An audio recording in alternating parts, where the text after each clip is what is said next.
Esther Alade is an alumni of the National Film and Television School and has a wealth of experience crossing from media, banking and broadcasting. Her infectious personality and ability to engage corporate stakeholders have landed her several high-profile contracts within the UK black entertainment industry. Esther Alade has hosted shows like With BB, Mama Africa, ABN Weekly Radio talk show The Discourse, Africa on the Square, sponsored and organised by the Mayor of London. Esther is also a firm favourite on Yanga's TV flagship talk show Nani, so it came as no surprise when she was then picked to be the new host of Naija Bites, a Nigerian cuisine cooking show which had celebrity guests like Oscar award-winning Monique, award-winning actress Tasha Smith and other delectable guests. Most recently, Esther presented and produced her own show titled My Story with Esther, an informative, entertaining talk show with first and second generation Africans based in the UK in the world of media talking about their journey in the industry to date.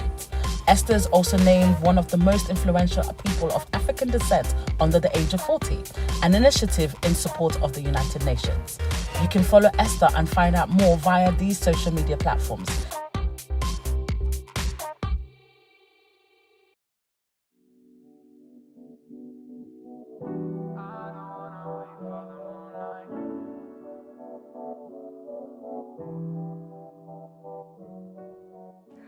Hi everyone, welcome to the 2021 TC Ladies Conference titled Emerge.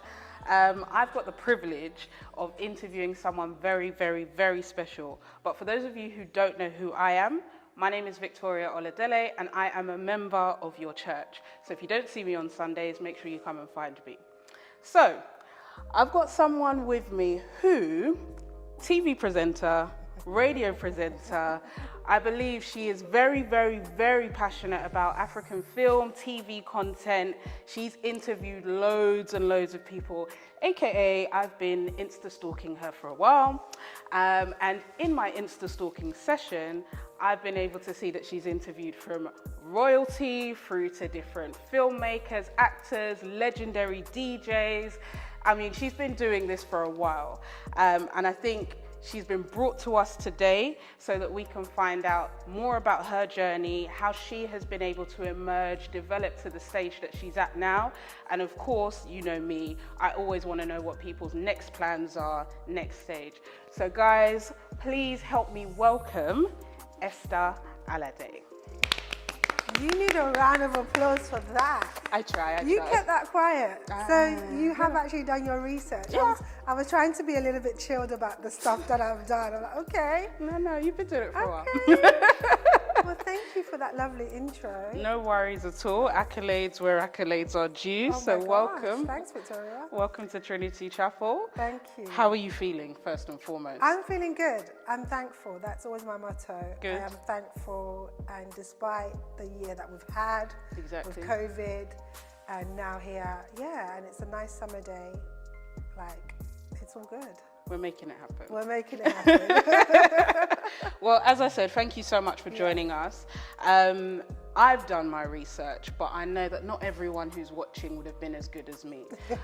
So I think the first thing that I'd like us to open with is just understanding a bit more about who you are, what are you doing right now, and then we can delve into some of like your history, background, and if you don't mind, I'll be a bit nosy and ask follow-up questions. That's fine.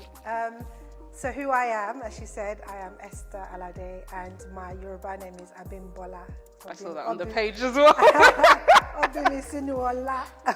Wow. I am one of 12.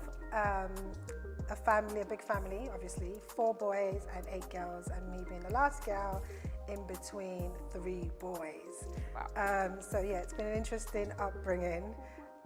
2 mothers, so polygamous home, putting it out there. So yeah, it's been an interesting journey. I lost my parents when I was younger. I was brought up by my 2 older sisters, Kemi Alawo and Buki Alade, who in their early 20s took up the opportunity, or the responsibility rather. I don't know if it's an opportunity for them. Well, I was going to ask you. The responsibility of taking care of my brother and I. So I have a brother who's close in age to me, who's 2 months older. Oh, wow. So we've been literally brought up like twins of the family. So yeah, that's like me having a close sister, but it's like having a really close brother, who I'm very close to, who's also in the media world, but he does dance, so he's performing arts and does capoeira. He teaches capoeira, so it's quite cool. So that's a little bit about me, I guess. Grew up here in the UK. In between cultures, I would say I'm quite British when I need to be, and also adapt to my Nigerian culture, which I love. My Yoruba culture. My favorite food is amala. Oh wow! With that's strong. Exactly, solid. With ewedu and whatever. So I am very much into my culture, and I love all of that. But a bit about me in terms of what I'm doing now. I'm now into sales, TV, film and TV. Currently working with documentary films. Nice. So social impact films, films that engage conversations that are hard for us to discuss, from postpartum depression to the harder conversations like LGBTQ. Yeah. What does that mean for us, even as a community, as a church? What is that all about? So that's the kind of documentary films that I'm into at the moment. That is fantastic. To You're definitely not doing things small. I think if we kind of go back to family a bit, obviously we were talking off air. I didn't know that, you were from a polygamous home. So how is that relationship now with your other siblings? Since you said there's 12 of you, right? There's 12 of us, yeah. From my memory, I had a great upbringing. Nice. It was a good setup back then. My mum and dad were the ones who went out to work. They ran the business, and my stepmom looked after the home. And so there's 4 from my mother. Yeah. So yeah, for me, and I remember always sitting, whenever it was dinner time, we all sat at the table. Amazing. We had a massive dinner table where everybody was called to eat, and we all ate together. My dad was very much about his children. He took his children first. Nothing came before us, from what I can, always priority for my dad. Wow. Which is, we traveled a lot with him. It was fun. My childhood memory was fun, and thankfully I was from a privileged background. So for me, what I remember of Nigeria was great back then, as opposed to now. I remember the first time I went back, I actually cried. And Nigeria always makes me cry every time I go back in, actually. Okay, so you're part of this very, very big family. Relationships there seem very, very strong. Everyone's treated really well. But, you mentioned that your parents passed away when you were 8. I was 8 when my dad passed away, and my mum passed away just after my 10th birthday. Wow. So she came to the UK, spent time with her. So this time my dad had passed away, so we were living with my 2 sisters here in the UK. Right. Who were in their early 20s. So my mum came to visit around October. I spent my 10th birthday with her, and 2 or 3 weeks later, when she went back, she passed away. Wow. So Suddenly. Wow. So we think it was the stress of my dad passing that led to her passing away. So for me, that was quite a traumatic time. It was obviously a sad time, but I was thankful, and I'm always thankful that at least I spent that time with her, and I saw her. At my 10th birthday, she was with me, and unfortunately she passed away. If she hadn't seen her, I don't know what my state of mind would be now, but for that I'm thankful. And there was a question that was posed to me earlier, that do I ever miss not having a mother?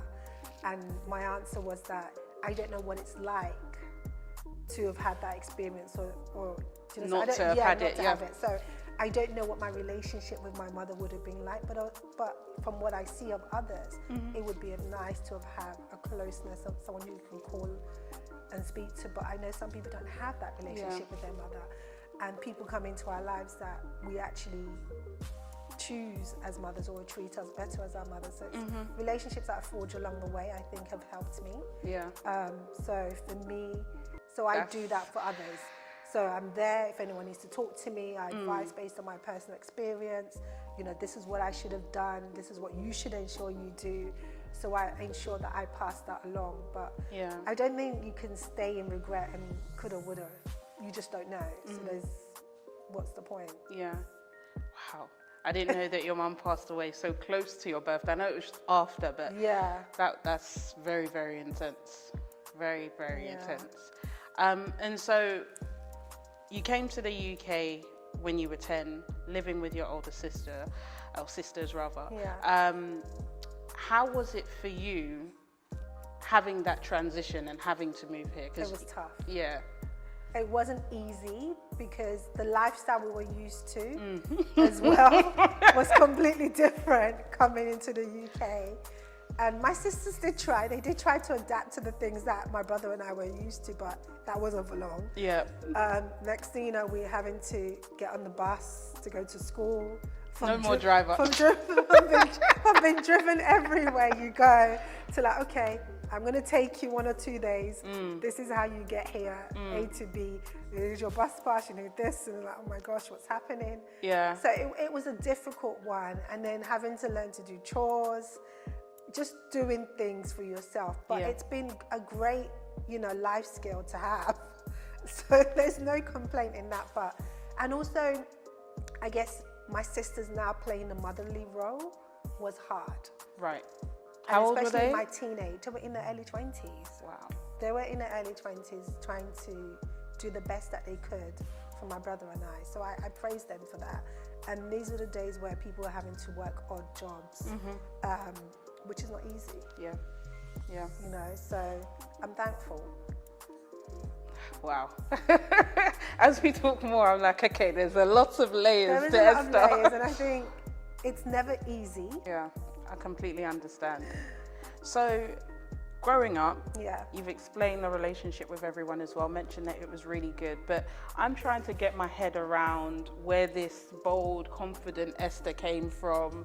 You're out here, you're presenting, you're leading shows, you're supporting people who are developing shows. How did that 8-year-old become this person now? Like, what was it you were doing then? I think I was one of the ones that was always pushed to the front. Cool. So being the youngest one, you go and say, you go and ask. So I guess that confidence, like, well, what's the worst that anyone could say? Yeah. Is no. So whatever.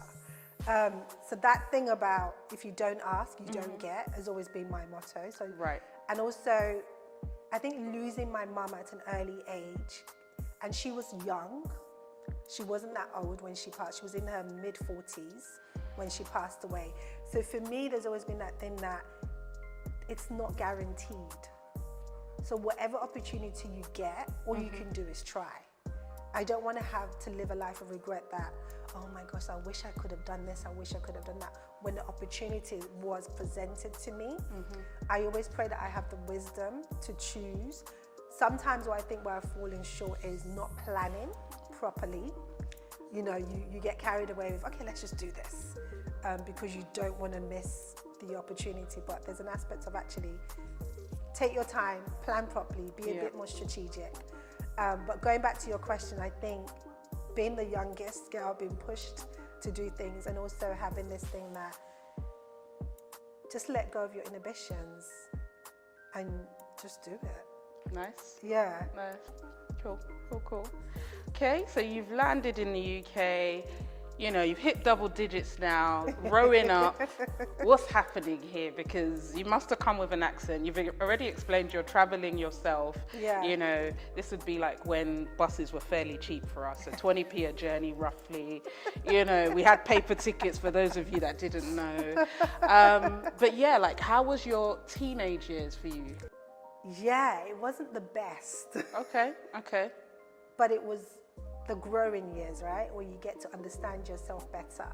But I'm thankful for the teachers that I had who were able to push me and just kind of like, look, Esther. Yeah. Like, you're a great student.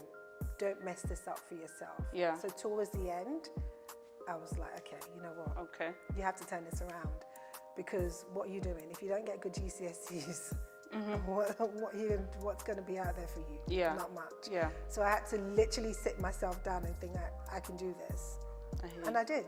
I did quite well in my GCSEs. I surprised people, which I was like, okay. And then I went to sixth form. I got shipped to North London. Where were you from before? living in South London. Oh, good. So North London was good.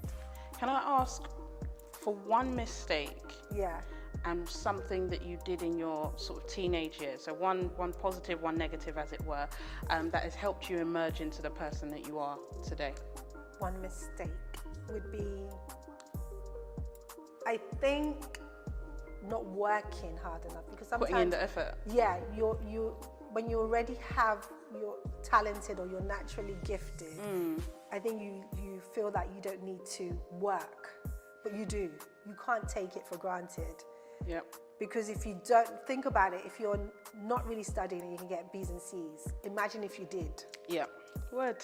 So I think for me, that was a mistake, that actually I should have nurtured that, because that goes with you, you know, in terms of, right, this is important for me right now, scheduling time out, 2 or 3 hours a day, it goes a long way. So I think for me, during those years, in terms of secondary school years, I think that's what I should have done better. But what I did to turn it around, putting myself in a different environment really helped me. And look at the Esther that's emerged to us today. Okay. Fast forward to adulthood, working. What's happening here? How did you, even get into the world of working? Because I know a lot of people watching are, in that in-between stage in life as well.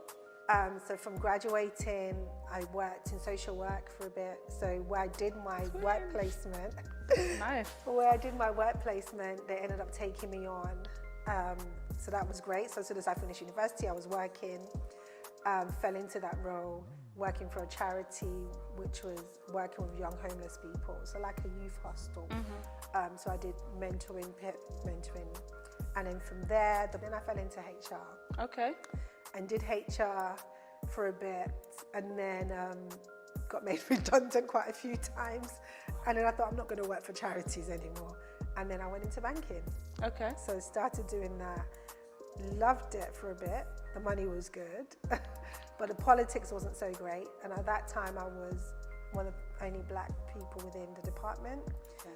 So what I learned from my working years was that you need allies. You need people who would champion you, speak for you.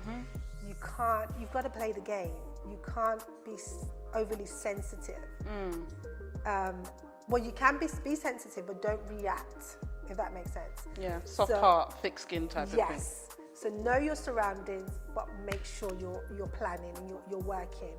You're looking at people to work alongside with, because that's what it's all about within a working environment.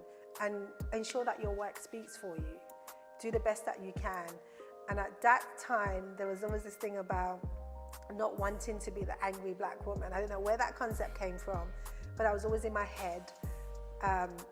So I'm always soft-spoken anyway. So if anything was to go wrong, literally people would be like, what did you do to Esther? Esther is not someone to flip unless you really pushed her button. So I kind of set a standard for myself within my workplace. And then from there, got to associate level. I went to work in Nigeria for a little bit. I got seconded to do trade finance, which was fantastic. That was an experiment for me to see, can I live and work in Nigeria? And what was the short answer, please? I can if I have a lot of money. I feel like that's everybody's answer, but it's consistent, so please. Yeah, because the basics that we're used to is considered luxury. You have to be able to afford to pay for it. Simple thing as running water, constant electricity, we take it for granted. Healthcare is a big thing. So I weighed all of that up and I wasn't able to secure a role, so I came back. And then from there, things were like, okay, what do you really want to do? And I'd been presenting all along. So during my banking years, I'd been doing freelance presenting on and off. And there was an opportunity to do a show, but I had to leave that show to do my secondment.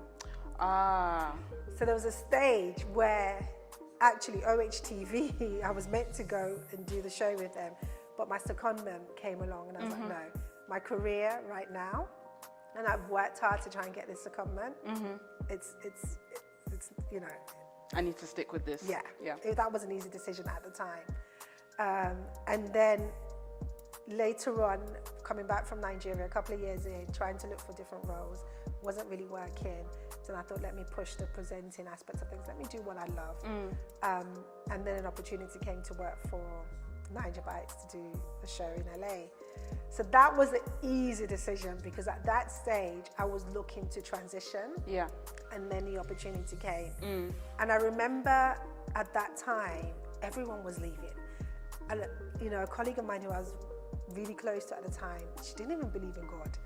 And she was like, Esther, I'm getting out of here and I don't have a job. I was like, and I went back and I was like, God, if she can just up and go, what's holding me back? Why am I so fearful? And I remember at the time when I had been on holiday, we went to, where did we go to? We went to Obudu. Came back, and a friend of mine before then had said, Esther, look, you've been doing the presenting thing for a while. Why don't you just give it a go? Yeah. Give yourself some time. You don't want to regret it. You don't want to regret that you didn't try. And if it doesn't work out, you can go back. So I thought about it, came back, okay, why not? And at that time, I had been running a networking event called Corporate Africa. And I remember meeting the CEO of OHTV at the time.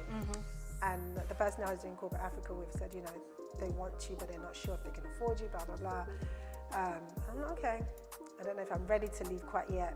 But then when things were not really going right at work, so I thought, okay, you know what? Why not be in an environment you want to grow in than not? Why don't you give it a chance? I went home and things had been happening at work that were, you know, they were trying to streamline my role, things weren't really going right. I was trying to go to a tribunal, so many drama was happening. So I just thought I was looking to. And I remember praying one morning and listening to Joel Osteen, and it was like, this is not your fight. This is what I took from the parts of the preaching he was doing. This is not your fight. This is part of your journey. Let it go. So that struck a chord in me that, okay, what am I fighting for? I'm not really happy anyway, just let it go. So I thought, right, okay. And then I was coming home on a train, thinking, let me call the person who knows owner of OHTV. Let's see if they're having it. Let's have this conversation. Entertain it a little bit. Yeah, let's see. Then my phone rings. I was literally about to pick up my phone from my bag to call this person. Then my phone rings and it was the CEO of OHTV. So I'm like, okay, this is weird. And they're like, oh, Esther, put me on speaker. Esther, your name keeps coming up. You're on speaker, by the way. We've got this show. You go to New York, you go to LA, blah, blah, blah. Okay, I'm actually Waterloo right now. I'm not too far. I'll come straight to your office. Let's have a discussion. I had a discussion with them. And I just thought, you know what? Just go for it. Yeah. But I went home. I was so scared. But I prayed. And I said to God, you know where I'm at right now. I'm not happy. And also I had 3 months notice period. So I said, if this is of you, if this is what you want me to do right now, when I go and resign, let work make it easy for me. If it's not, then I won't. Yeah. So that was my thing in terms of talking to God and praying about it. I went into work, I told my directors, and they were like, oh, okay. Well, you know your notice has been 3 months, but I need to leave in like 2 or 3 weeks. So like, okay. Well, we can't hold you from a dream. We'll talk about it. Wow. We'll get back to you. And they let me go within 2 weeks. But I had so many emails coming through. Esther, are you sure? What are you doing? But the deciding factor for me was that I've had enough. I've come to a stage where I'm no longer happy here. I need to try something new. And that opportunity came up. And I remember speaking to a colleague actually, and I said, from my lips to God's ears, before the end of this week, I hope I get an amazing presenting role or a great temping role. That was the 2 options. And before the end of that week, that's what transpired. So for me, not to say that everyone should jump, but I had come to a stage where I was ready to take that leap. Yeah. And to take the next move. Yeah. A lot of fear, but also a lot of praying. But what I didn't do, and which would be my advice, is plan. I was going to ask you some planning questions. So yes, but go you on. hear from God, but He's telling you this. But then you need to equip yourself with that idea. you can't just jump and hope for the best. Yeah. You know, yes, faith is an element of hope, but also faith without works is dead. Second best scripture in the So, Bible. an element of, okay, I'm taking a leap of faith, but actually plan accordingly. But I was sold a dream. I was sold that this is what's going to happen. I took it for what it was. And that's another thing, when people sell you something, validate it. Yeah. Just sort of picking on some of those planning points, it seems like you were very, very good at discerning and understanding exactly what point to move and when not to move. I mean, you jumped from HR to banking. What were some of the things that made you know that it was the right decision to make? Because I know other people, like I said, are in a similar situation and they're just not sure if they should move or take that leap. So what convicted you so much? Because the charity sector wasn't working for me anymore. I wanted something a bit more stable, a bit more in terms of finance. I wanted to stabilize my finances. I wanted to earn more. I wanted more earning power. So I think in terms of discerning, you really have to find out what it is you need and want at that stage, and then go for it. I agree. But you can only do that when you sit yourself down and listen and just look at your situation. And I'm able to give myself answers now in reflection, also looking back at decisions that I've made and thinking, okay, that was not so great. But then also, if I didn't do that, I wouldn't know otherwise. But rather than do what I do, engage conversations with people who are in that industry already, and find out from them. It seems like you had a lot of experience as well. So yes, you weren't 100% presenting full time, but you had been doing it. Exactly. You already are contacting people's names. Your name was already on the table for it to be picked up. Exactly. Right. And not only that, when I decided to do presenting, so the way presenting came about was, I was at my auntie's. My auntie used to do a networking event, a finance networking event, and the presenter didn't turn up that day, and Ben TV were there. And Ben TV was like, oh, why don't you come in front of the camera? I'm like, okay. Wow. And I just started talking in front of the camera. I'm like, oh, I can actually do this. But from doing that, I didn't just say I can actually do this. I actually went on a 12-week training course. So I researched presenting courses, and every Saturday for at least 6 hours, I went on this training course. Wow. So I prepared myself, and I wanted to see it was something that I actually would enjoy, but I didn't just want to be like, oh, I'm going to be a presenter.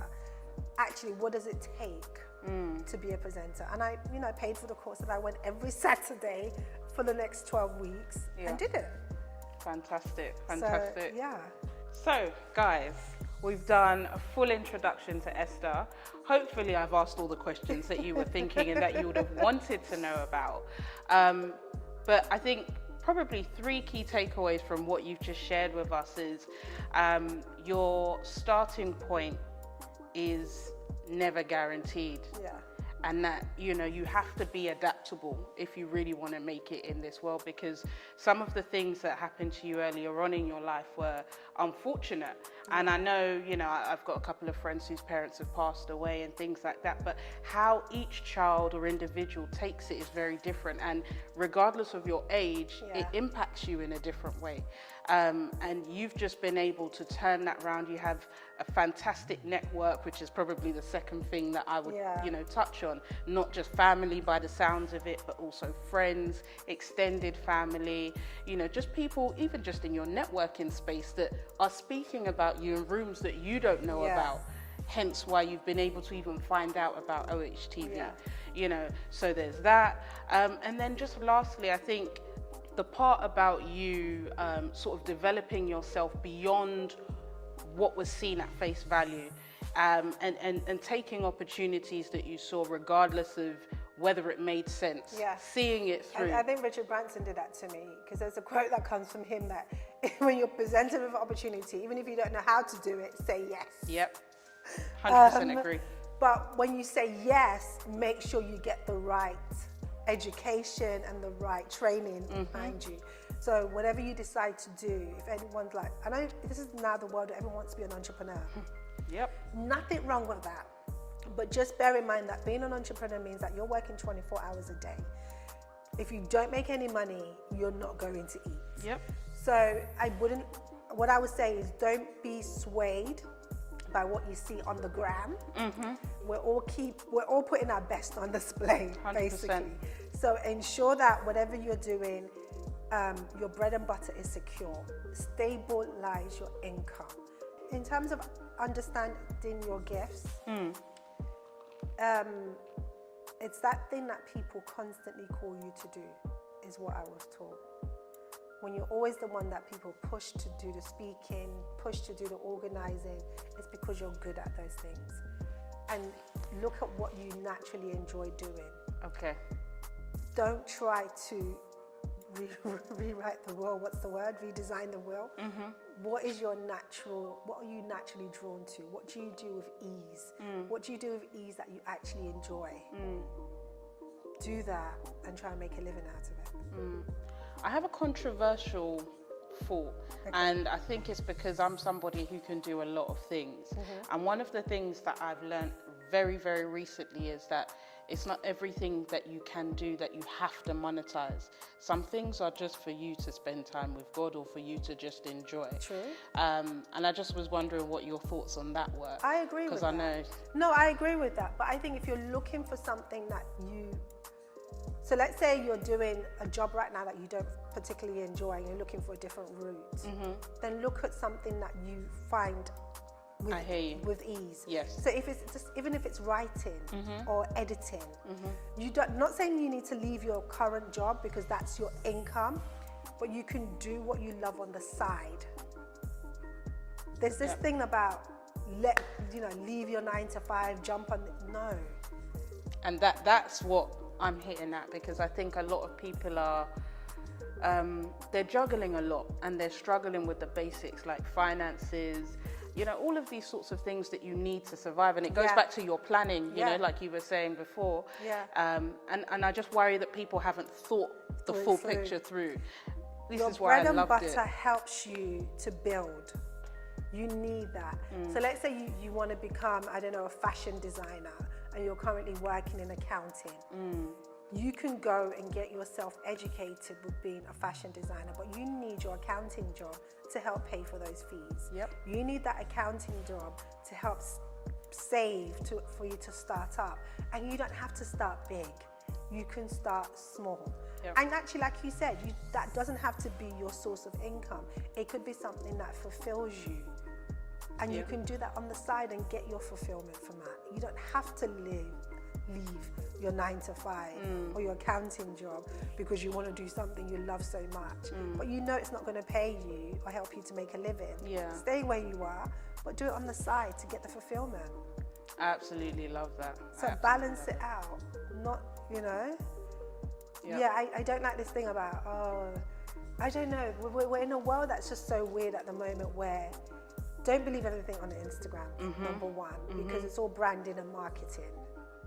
Everyone's showing you what they want you to see. No one shows you the struggle. No one shows you the time when nothing is coming in, when there's no money coming in for them and they're entrepreneurs. So be sensible.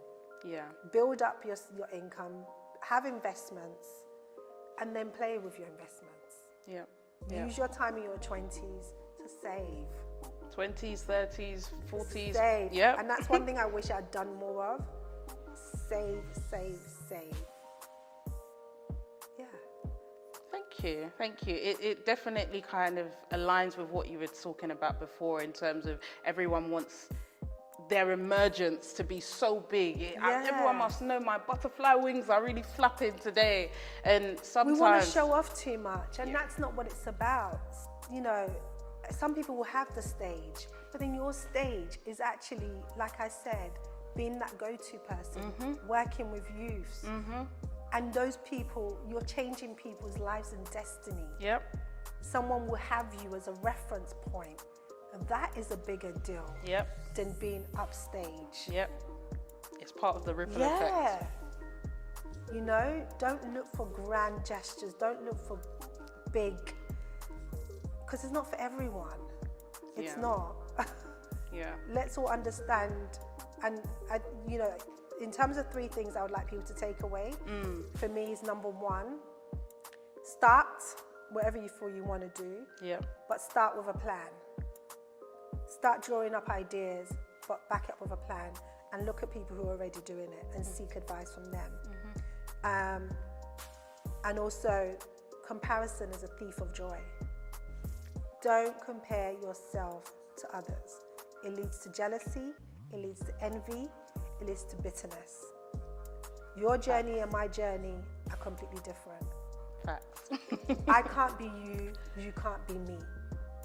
And when you do that, you overlook what blessings you have. People have been bitter, I've just stayed in a bitter state, looking at other people's lives and not appreciating their blessing. So comparison is a thief of joy. Don't compare your journey to other people. And also, I would say keep praying, keep praising, and keep being thankful. Oh, I love that ending. Wow. Thank you so much, Esther, for joining us today. For those of you that are watching this seminar online and have joined us virtually, we really, really appreciate your presence. Can you please let people know where they can find you? Because I'm sure you've inspired loads of people and they've got lots of questions to ask as well. So on Instagram, which I am putting my best on display, is Esther Alade 1. Twitter is Esther Alade. Facebook is Esther Abimbola Alade.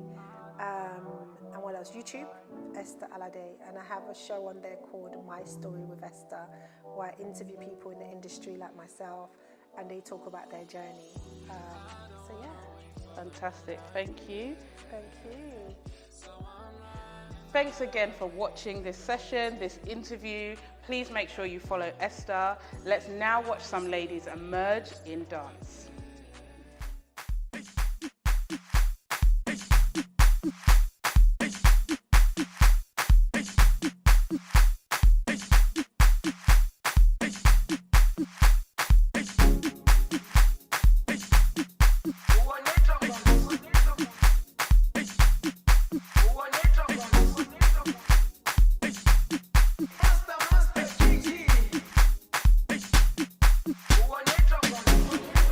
Jerusalema ikayalami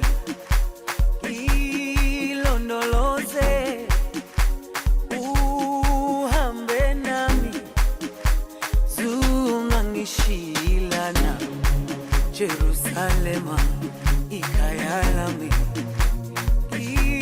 ilondoloze uhambe nami zungangishilana dawo yami ayikholana buso wami awukholana ilondoloze zuhambe nami dawo yami ayikholana buso wami awukholana ilondoloze